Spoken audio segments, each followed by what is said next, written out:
Salut, bienvenue à cette série de tutos de C# et VPF. Bon, dans cette série de tutos, je vais te montrer ce que nous allons développer.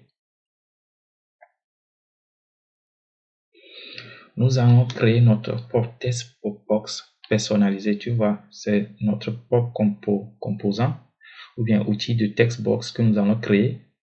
Et ce text box, normalement, c'est un user control que nous allons transformer comme text box que tu peux utiliser partout si tu es en train de développer une application que tu peux utiliser partout parce que c'est un text box un peu plus moderne. Regarde, tu peux écrire quelque chose, tu peux supprimer avec le bouton. Si le text box n'a plus de texte, le bouton pas.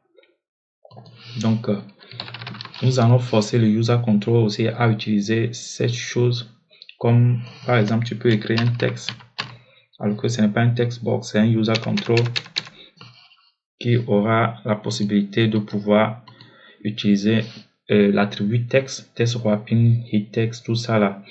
Donc nous allons transformer un user control en un text box personnalisé que tu peux utiliser partout dans ton application. Et ce n'est pas fini. Tu peux aussi tirer quelque chose, un dossier, mettre dedans. Tu peux aussi tirer un dossier, mettre dedans. Je vais aussi te montrer comment ça fonctionne. Pour le moment, je lui ai dit que tu n'as que le droit de prendre des dossiers. Si je prends un fichier, je mets dedans, il va refuser que ce sont seulement les dossiers. Et dans le code, avec une seule ligne, je vais te montrer. Tu peux aussi dire que je veux plutôt le nom d'un fichier. Donc, c'est tout ce que nous allons faire dans cette série. Pour pouvoir suivre, je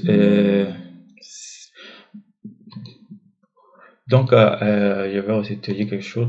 Pour ça, comme je vais te montrer notre test box, si tu viens ici dans Compo, c'est un user control, tu vois, que nous allons transformer comme ça. Et nous aurons aussi besoin d'un converter. Si tu n'as jamais utilisé un converter, je te montrer aussi comment les converters fonctionnent. C'est avec le converter visibilité qu'on change la visibilité de notre bouton pour supprimer le texte. Donc, pour pouvoir suivre cette série de tutos, il te faut les bases de connaissances en C# et XAML. Il te faut les bases que toi-même, tu sais déjà comment on utilise les outils ici de VPF comme un bouton et que tu sais aussi écrire les styles à ce bouton. Si tu es nouveau, si tu n'as pas les bases de XAML que tu viens de commencer, j'ai fait un cours hier, j'ai lancé un cours hier sur Udemy. Donc le cours, c'est ça le nom du cours. Et comme c'est hier que tu vois, c'est nouveau, c'est un cours de 33 heures et 104 leçons pour les débutants. Et dans ce cours, nous allons faire toutes sortes de design. Nous allons aussi utiliser le serveur SQL, matériel design, Metro Windows, beaucoup de choses. Alors, si ça t'intéresse, tu peux suivre ça. Tu peux aller suivre la vidéo là-bas. Et tu peux aller suivre la présentation du cours, de l'application que nous allons développer. Et si ça t'intéresse, tu peux t'abonner. Mais si tu as déjà les bases, donc dans cette série, sur ce canal, je vais toujours créer des petits trucs comme ça. Alors, si tu veux avoir des vidéos après, donc tu peux liker le canal et t'abonner au canal. Comme ça, prochainement, lorsque je vais encore télécharger quelque chose, tu vas le voir.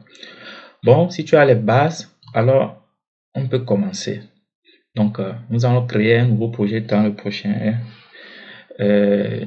vidéo. Nous allons créer un nouveau projet où nous allons faire les choses de pas à pas.